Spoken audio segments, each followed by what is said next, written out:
Hello everyone, welcome to study netic. मैं हूं पूजा मेहता और यहां पर मैं लेकर आई हूं क्लास 12 की बिजनेस स्टडीज।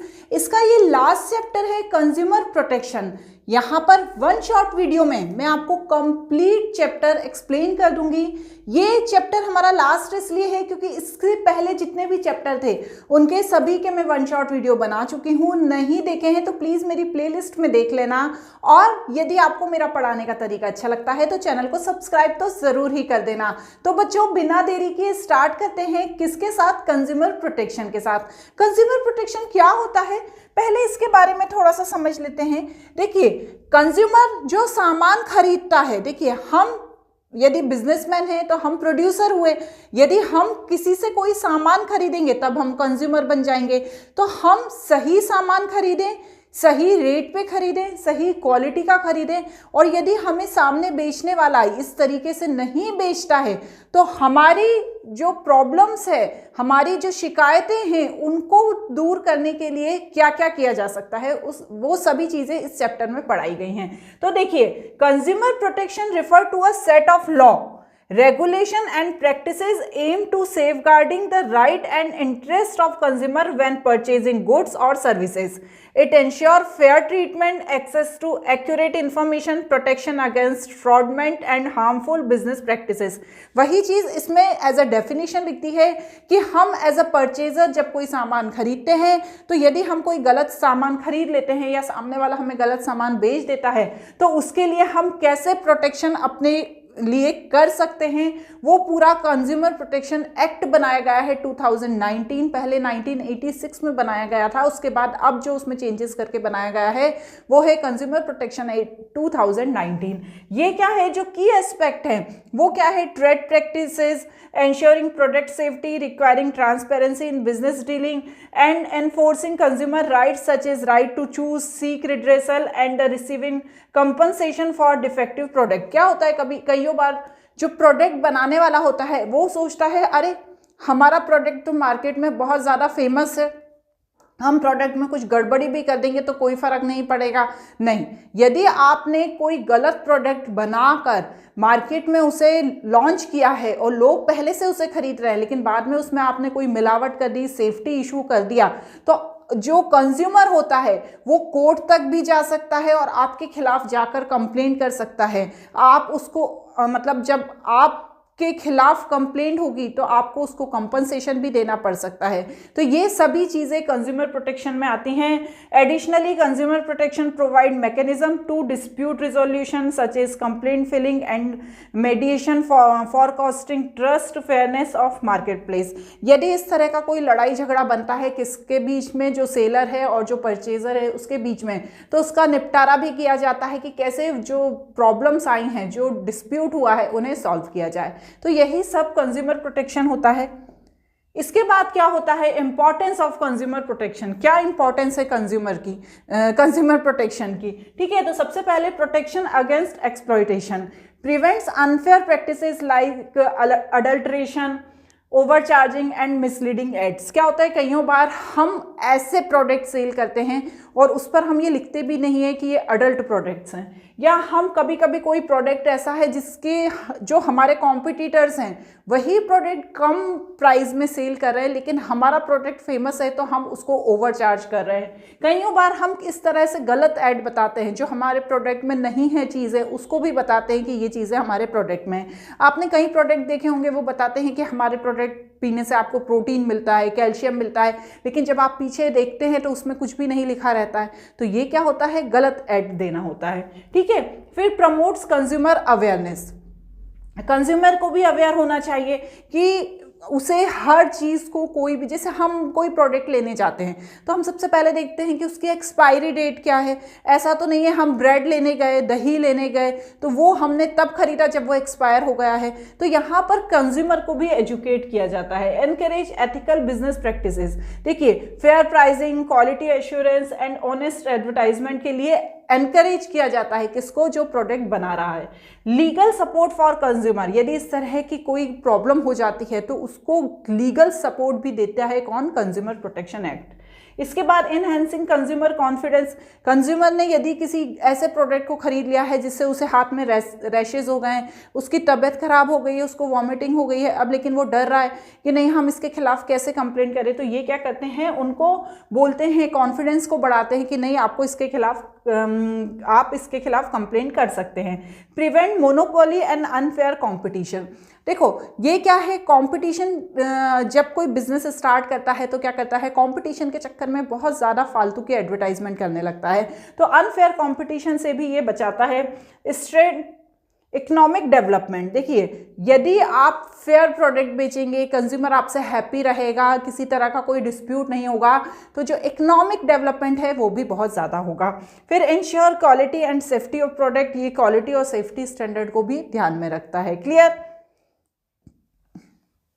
इसमें है द कंज्यूमर प्रोटेक्शन एक्ट 2019, मैं बार बार इसी एक्ट की बात कर रही हूँ कि कंज्यूमर प्रोटेक्शन एक्ट 2019 क्या होता है, ये प्रोटेक्ट करता है कंज्यूमर जो प्रोडक्ट खरीद रहा है उस प्रोडक्ट से रिलेटेड उसकी शिकायतों को, ठीक है, और इन शिकायतों को दूर करने की कोशिश करता है। एक extend whole of India, it is applicable all type of business whether the manufacturer और a trader, whether supplying goods और providing service include e commerce firm. देखो हर तरह की चीज़ों में ये एक्ट लागू होता है, चाहे आप सामान बेच रहे हो, चाहे आप अपनी सर्विस प्रोवाइड कर रहे हो, चाहे आप कुछ भी ऐसा काम कर रहे हो जिससे आप अपने प्रोडक्ट को बेच रहे हो या अपनी सर्विस प्रोवाइड कर रहे हो, यदि आप किसी तरह की उसमें कुछ जालसाजी करोगे तो कंज्यूमर प्रोटेक्शन एक्ट वहां पर लागू हो जाएगा। Clear?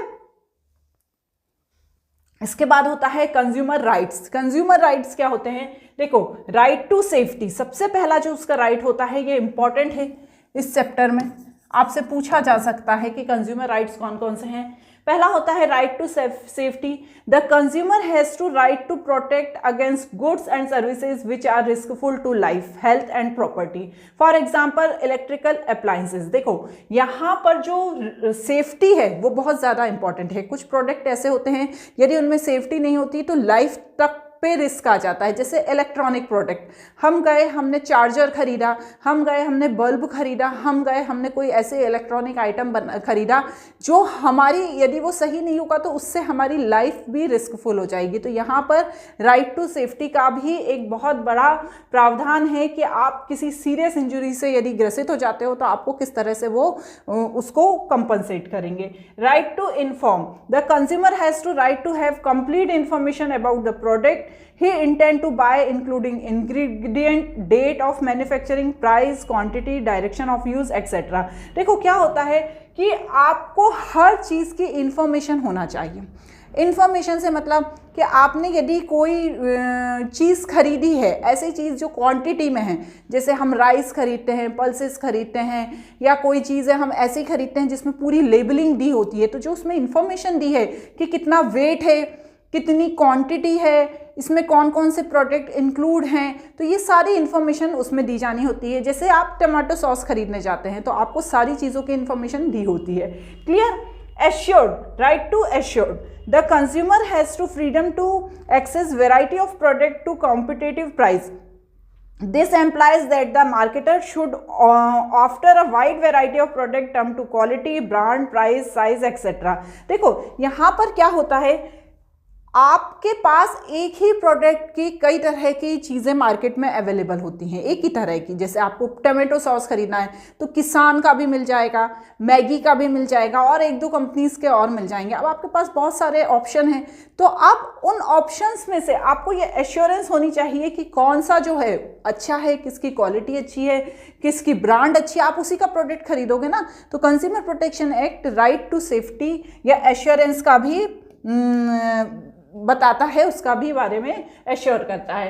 Right to hear, the consumer has to right to file complaint and to be heard in the case of dissatisfaction with the goods or service. It is because the reason of many enlightenment of business have to set up their own consumer service and grievance sale. देखो यदि हमें कोई complaint है तो हमें ज़रूरी नहीं है कि हम कोर्ट के पास जाएं।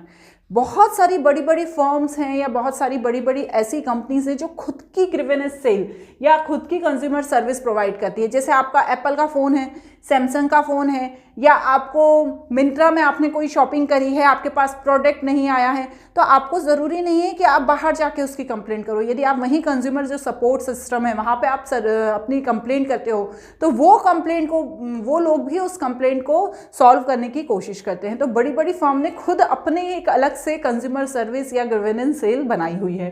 ठीक है, right to seek redressal. The consumer protection act 2019 provide to redressal to the consumer including replacement of product, compensation paid, या कोई लॉस हुआ है। मतलब क्या है कि यदि अभी आपकी कोई शिकायत है, आपने कोई प्रोडक्ट ऑनलाइन बुलाया, वो सही नहीं था, आपने उसकी कंप्लेंट करी, तो वो आपको उसके लिए क्या करेंगे, उसका या तो आपको रिप्लेसमेंट दे देंगे या आपको उसका कंपनसेशन दे देंगे। तो यहाँ पर consumer protection act right to seek redressal को भी इंपॉर्टेंस देता है। देखो क्या होता है, बड़ी बड़ी कंपनीज ऐसा इसलिए करती है क्योंकि जो उनकी गुडविल है मार्केट में वो बहुत ज़्यादा इंपॉर्टेंट होती है। हो सकता है उनसे भी कोई गलती हो गई हो, ऐसा तो नहीं है कि वो जो प्रोडक्ट बेच रहे हैं या मीडिएटर जो हैं वो बिल्कुल सही चीज़ कर रहे हैं, बीच में वो लोग भी कई चीज़ गलत कर देते हैं, तो नाम तो उनका रहता है ना। तो यहाँ पर उनका जो मेन काम होता है, वो उनका काम होता है कि यदि किसी तरह की कोई कंप्लेंट आई है तो अपनी जो फर्म की गुडविल को बचाने के लिए वो खुद ही उस प्रॉब्लम को सॉल्व कर ले। ठीक है, उसके बाद है राइट टू कंज्यूमर एजुकेशन। देखो कंज्यूमर को भी एजुकेट होना ज़रूरी है। आप ब्रेड खरीदने गए हैं और आपको पता ही नहीं है कि आपको पीछे उसकी एक्सपायरी डेट देखनी है।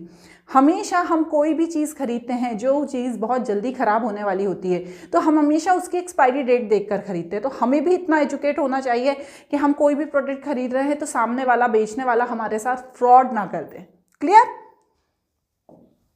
इसके बाद है कंज्यूमर रिस्पॉन्सिबिलिटी। जैसे अभी पढ़ा ना हमने कि हम कोई गलत चीज़ ना करें, हमारी एजुकेट हम इतना होना चाहिए, उसी तरह कंज्यूमर की रिस्पॉन्सिबिलिटी की भी यहाँ पर बात की गई है।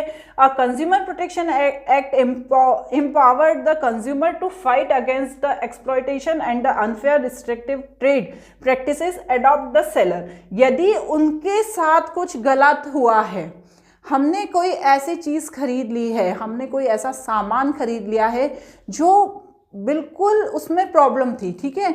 जैसे मैंने अपने घर के लिए एक वॉशिंग मशीन खरीदी, ठीक है, बहुत अच्छी ब्रांडेड कंपनी थी। अब मैंने वॉशिंग मशीन खरीदी, जैसे ही वॉशिंग मशीन मेरे घर पर आई, मैंने उसको चलाया, उसमें प्रॉब्लम आने लगी। अब नई वॉशिंग मशीन में यदि उन्होंने वारंटी दी थी 1 साल की, यदि नई वॉशिंग मशीन में मुझे प्रॉब्लम आएगी और यदि मैं कस्टमर केयर पे या मैं टोल फ्री नंबर पे कॉल करके भी अपनी प्रॉब्लम को सॉल्व नहीं कर पा रही हूँ, तो मेरी ये रिस्पॉन्सिबिलिटी है कि उसकी कंप्लेंट में आगे फाइल करूँ। तो यहाँ पर कस्टमर की रिस्पॉन्सिबिलिटी की बात की गई है, ठीक है। Be aware about the various goods and services available in market so that an intelligent and wise choice। हमें हर चीज़ से अवेयर होना चाहिए। Buy only standardized food goods to provide quality insurance। जैसे हम वही चीज़ खरीदें जो क्वालिटी इंश्योरेंस देती है, जैसे electrical goods, FPO mark food on food products. देखिए ये बोल रहे हैं कि ISI मार्क दिया होता है किस पे, इलेक्ट्रॉनिक गुड्स पे, FPO मार्क दिया होता है फूड प्रोडक्ट पे, हॉल मार्क दिया रहता है ज्वेलरी पे, जो उसकी क्वालिटी को बताता है और उसी के हिसाब से हमें वो प्रोडक्ट खरीदने चाहिए। Learn about the risk associated with product and services, follow manufacturer instruction and use the product. जो मैन्युफैक्चरर ने इंस्ट्रक्शन दिए हैं उसी के अकॉर्डिंग प्रोडक्ट को यूज़ किया जाना चाहिए। जैसे आप आजकल आपने देखा होगा इंस्टेंट नूडल्स आते हैं, इंस्टेंट मैगी आती है। अब आप क्या करते हैं, जो उन्होंने हमें बोला है यूज़ करने का, हम वैसे तो यूज़ नहीं करते हैं, हम अपने हिसाब से उसे यूज़ करते हैं। तो फिर क्या होता है, जो यूज़ उसका लिखा हुआ है आप वो ना करके दूसरा कर रहे हो, तो आपका भी उसमें लॉस हो जाता है। Assert your the ensure the get of fair deal, fair deal करना चाहिए। Be honest in your dealing, choose only from legal goods and services and discourage the unscrupulous practices like black marketing and hoarding. क्या होता है, बहुत सारे लोग, जैसे phone खरीदना है, नया आईफोन आया, तो आप अच्छी शॉप से ना खरीद के ब्लैक मार्केट में उससे कम प्राइस पे खरीदते हो, तो उसमें क्या होता है, आपको बिल नहीं देते हैं, तो आपके पास कुछ भी ऐसा नहीं रहता है कि आपने हाँ वो चीज़ खरीदी है। तो आपको भी इस चीज़ का ध्यान रखना चाहिए। Ask for the cash memo of purchase of goods और services, this would serve the proof of the purchase made. हमें हमेशा जब भी हम कोई चीज़ खरीदते हैं उसका बिल लेना चाहिए, कैश मेमो लेना चाहिए।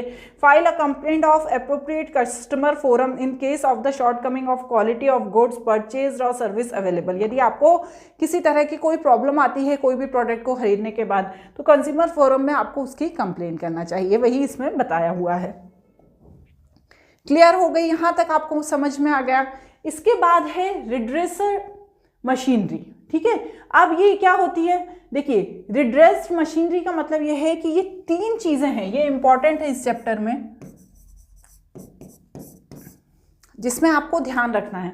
सबसे होता है डिस्ट्रिक्ट कमीशन, दूसरा होता है स्टेट कमीशन एंड तीसरा होता है नेशनल कमीशन। मतलब यदि आपके पास ऐसा कोई गुड्स आ गया है, आपने ऐसा कोई प्रोडक्ट खरीद लिया है, वो प्रोडक्ट आपको लिए मतलब यूज़फुल नहीं है, हमने जैसी क्वालिटी का प्रोडक्ट खरीदा था उस क्वालिटी का नहीं आया है, अब हमने कंज्यूमर सर्विस में भी कॉल कर लिया, टोल फ्री नंबर पे भी कर लिया, ग्रीवेंस सेल में भी कर दिया, लेकिन हमारी जो शिकायत है वो कोई दूर नहीं कर पा रहा है। तो यहाँ पर जो हमारी गवर्नमेंट है उन्होंने 3 तरह के कमीशन बनाए हैं जहाँ जाकर आप अपनी कंप्लेंट फाइल कर सकते हैं। डिस्ट्रिक्ट कमीशन क्या होता है? District commission is a consumer protection establish under the consumer protection act 2019। देखिए डिस्ट्रिक्ट कमीशन जो है कंज्यूमर प्रोटेक्शन एक्ट 2019 के अंदर एस्टेब्लिश किया गया था। ये एक तरह से डिस्ट्रिक्ट लेवल की बॉडी है जिसमें जितने भी कंज्यूमर से रिलेटेड डिस्प्यूट हैं, चाहे वो डिफेक्टिव गुड्स से रिलेटेड हो, डिफिशिएंट सर्विस से रिलेटेड हो या अनफेयर ट्रेड प्रैक्टिसेस से रिलेटेड हो, यहाँ पर जाकर कोई भी कंज्यूमर अपनी शिकायत दर्ज करा सकता है। It has jurisdiction over cases where the total value of goods and services including compensation does not exceed 1 crore. तो यहाँ पर आपको ध्यान रखना है कि आप जिस वैल्यू के लिए जा रहे हो, जिस वैल्यू की शिकायत करने जा रहे हो, उसकी वैल्यू 1 करोड़ से ज़्यादा नहीं होना चाहिए, क्योंकि जो आपके पास जो गुड्स है उसकी वैल्यू 1 करोड़ से ज़्यादा नहीं होना चाहिए। यहाँ पर एक प्रेसिडेंट होता है जो यूजुअली डिस्ट्रिक्ट जज होता है और इसमें 2 मेंबर्स होते हैं जिसमें 1 वुमेन इंक्लूड होती है। कंज्यूमर यहाँ पर डायरेक्टली अपनी कंप्लेंट फाइल कर सकता है, उसे किसी भी लॉयर की नीड नहीं होती। यदि उसे लगता है कि उसने कोई ऐसा प्रोडक्ट खरीदा है या उसके साथ कोई धोखाधड़ी हुई है या उसने गलत क्वालिटी की चीज़ खरीद ली है और कंज्यूमर जब शिकायत करने पहुंचा है तो जो कस्टमर केयर वाले हैं या ग्रीवेंस सेल वाले हैं वो उसकी शिकायत को सॉल्व नहीं कर रहे हैं, तो ऐसी स्थिति में वो क्या कर सकता है, वो डिस्ट्रिक्ट कमीशन के पास जाकर अपनी शिकायत दर्ज करा सकता है। उसे किसी लॉयर की भी नीड नहीं होती है। लेकिन यदि उसको लगता है कि यहाँ पर उसकी शिकायत नहीं सुनी जा रही है, क्योंकि कोई ज़रूरी नहीं है कि डिस्ट्रिक्ट कमीशन उसके फेवर में ही फैसला सुनाए, यदि उसके फेवर में फैसला सुना देता है तो उसको कंपनसेशन भी मिलता है, उसको सारी चीज़ें प्रोवाइड हो जाती है। लेकिन यदि उसके फेवर में फैसला नहीं आया है तो यहाँ पर कंज्यूमर डिस्ट्रिक्ट कमीशन के बाद स्टेट कमीशन के पास जा सकता है फर्दर रिव्यू के लिए। अब इसके बाद हम समझेंगे कि स्टेट कमीशन क्या होता है। तो देखिए स्टेट कमीशन में क्या होता है, ये भी एक तरह से कंज्यूमर प्रोटेक्शन एक्ट 2019 के अंदर होता है। यहाँ पर वो सारे केसेस सुने जाते हैं जो 1 करोड़ से लेके 2 करोड़ के बीच में होते हैं। साथ ही साथ वो भी केसेस सुने जाते हैं जो डिस्ट्रिक्ट लेवल पर अपील होने के बाद दोबारा अपील होने के लिए यहाँ पर आए हैं। यहाँ पर जो लोग बैठे होते हैं वो प्रेसिडेंट होते हैं और कम से कम 4 मेंबर्स होते हैं, इसमें भी एक वुमेन इंक्लूड होती है। यदि कोई कंज्यूमर को ऐसा लग रहा था कि डिस्ट्रिक्ट कमीशन ने उसकी बात नहीं सुनी है तो यहाँ पर वो स्टेट कमीशन के पास आया और उसने अपील करी है। यहाँ पर यदि चाहे स्टेट कमीशन तो डिस्ट्रिक्ट कमीशन का जो फैसला है उसे बदल सकती है और फेवर में फैसला सुना सकती है। लेकिन यदि यहाँ पर भी कंज्यूमर को ये लगता है कि जो उसके लिए फैसला सुनाया गया है वो सही नहीं है तो वो कहाँ पर जा सकता है, वो नेशनल कमीशन के पास जा सकता है। ये होता है national commission. The national commission is a consumer protection play a crucial role in safeguarding consumer right and ensuring fair business practices. यहाँ पर क्या होता है, जो नेशनल कमीशन होता है वो क्या करता है, जो स्टेट कमीशन के द्वारा जो केसेस हैं उनको सुनता है। साथ ही साथ यदि आपका कोई ऐसा प्रोडक्ट है जो 10 करोड़ से ज़्यादा का है तब आप डायरेक्ट कहाँ पर नेशनल कमीशन में अप्लाई कर सकते हैं, कंप्लेंट कर सकते हैं। यदि आप नेशनल कमीशन के भी फैसले से खुश नहीं हैं तो आप सीधे सुप्रीम कोर्ट जा सकते हैं। कहाँ जा सकते हैं, फर्दर रिव्यू के लिए सुप्रीम कोर्ट जा सकते हैं। ठीक है, तो इतने सारे ऑप्शन हैं आपके पास यदि आपको कोई गलत प्रोडक्ट मिल जाता है। क्लियर हुआ?